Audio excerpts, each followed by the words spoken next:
Welcome back to Afternoon Live.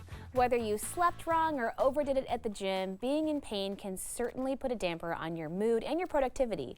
Here with help on how to handle pain without medication, we welcome the author of the Everyday Pain Guide series, Chiropractor Dr. Ya-Ling Liou. Thanks for being here. Thank you. It's great to be here. Tell me about why you wanted to put this whole series together. It seems so beneficial for so many people. I started out just wanting to write like one small book.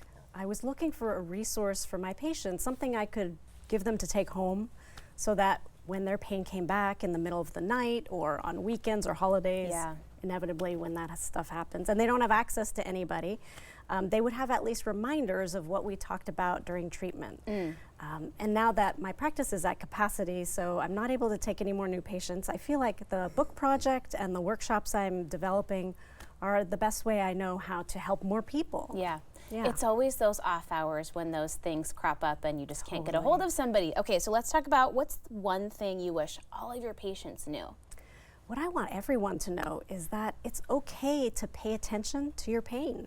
In fact, it's really important to learn how to tune into those sensations so that you can gain the understanding that you need to ultimately transform it. Okay.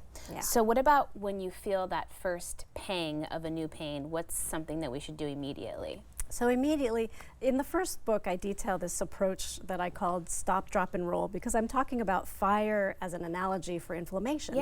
And inflammation seems to be at the root of all of our pain. So the stop, drop, and roll technique is basically stop what you're doing, actually pay attention, drop to the floor or to a bed or somewhere where you can actually take the gravity out of the situation. The sooner you can get that mechanical stress out of there, the sooner the body and the brain can reset back to pain-free programming. Okay. Stop, drop, and roll.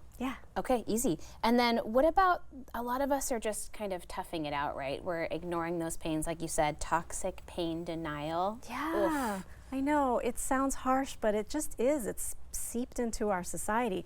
You know, as a society, we celebrate perseverance, overcoming the odds, and pushing through adversity. And that's all great, but this mentality has a way of seeping into our everyday lives in ways where it just doesn't serve us. So say, for example, you're unloading the dishwasher and you feel a tweak in your back. The idea of letting something like that stop you from doing what you're doing just doesn't even occur to you because of that mentality.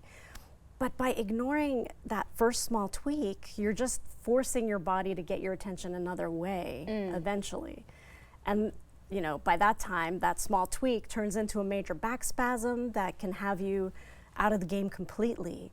And that can be really scary and anxiety producing, you know. Because that's what we're not thinking about in the moment when you're thinking, I've got to keep going, I've got to get something done. There can be further consequences down the road. Right. We're just focused on getting the task done. So if you do end up in chronic pain, I mean, it's not just you, right? It affects really your whole ecosystem of the people in your life. Yeah, for sure. It's broad.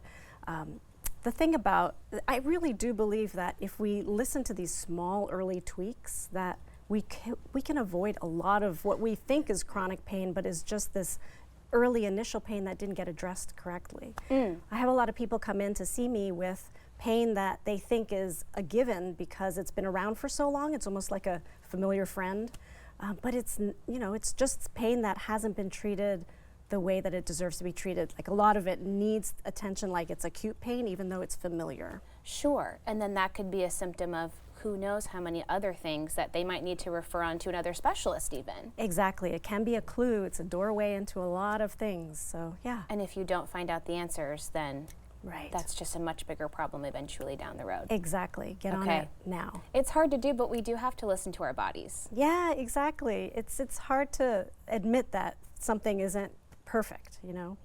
But taking that small investment of time now can have a huge payoff in the long run. Yes. Okay, we're gonna do it. We're gonna listen to our bodies and pay attention to our pain. Great.